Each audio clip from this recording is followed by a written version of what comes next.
So the previous video got cut short. This is the rest of the video. Actually kind of goes downhill from here, but I'm fortunately ahead about 10 points. And at this point, we went too far off and we had to be recentered again. And so I had a hand across his gi, pulling him into a choke. I had back control. He did a really smart thing on here you couldn't see, but he had taken his leg, put it over the top of my leg, and nearly broke my ankle. It actually was extremely painful. I nearly tapped to it, but decided that I wouldn't. I was like, well, this guy's ranked, number 3 in his division out of the whole, world, and according to Grappling Industries. And I had a good start to him. I'd earned quite a few points, and I was doing quite well. And I decided that I was not going to tap out, even if I broke my ankle. I would just have to limp for a little while if need be. I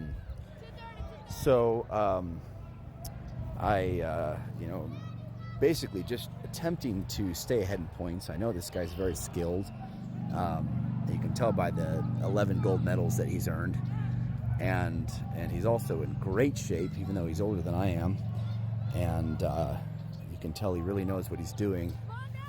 And he's continuing to try to get out, and I'm merely trying to not get put in this position, which is really unfortunate. So he turns out of the back control that I had him in, and he manages to take,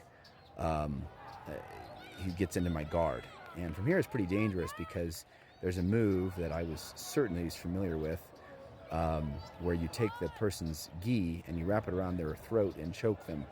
And he started reaching for that immediately. See how I was reaching behind my collar there? That's what he's going to do to me, is he's going to try to choke me out. And that's one thing that I could not. I'd have to tap to that.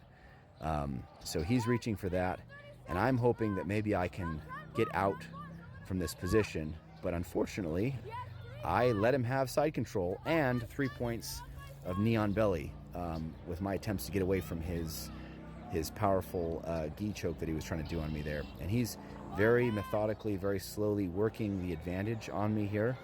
He's got this better position on me, and he is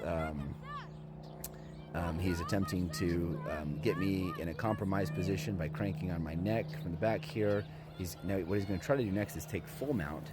If he can get full mount, then I'd be in a serious disadvantage. Before he does that, he ends up actually doing these knuckle choke. Right now he's pressing his knuckle into my throat really hard. In order for me to resist that, I'm having to tighten my neck up as tight as I can. It's very painful, and really a very uncomfortable position to be in. But I recognize that since I'm still ahead, I've got 10 points, he's got 3 points, I'm not going to do anything super risky here. I've locked up one of his legs, and I have a pretty strong defense.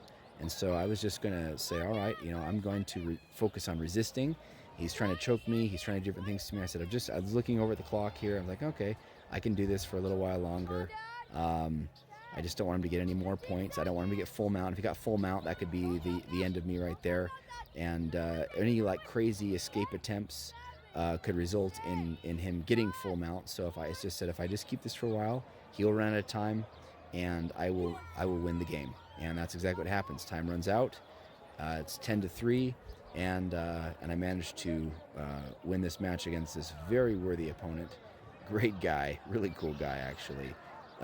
Really fun match, and really good fighter. I had to really think strategically in order to get that win, but it was close.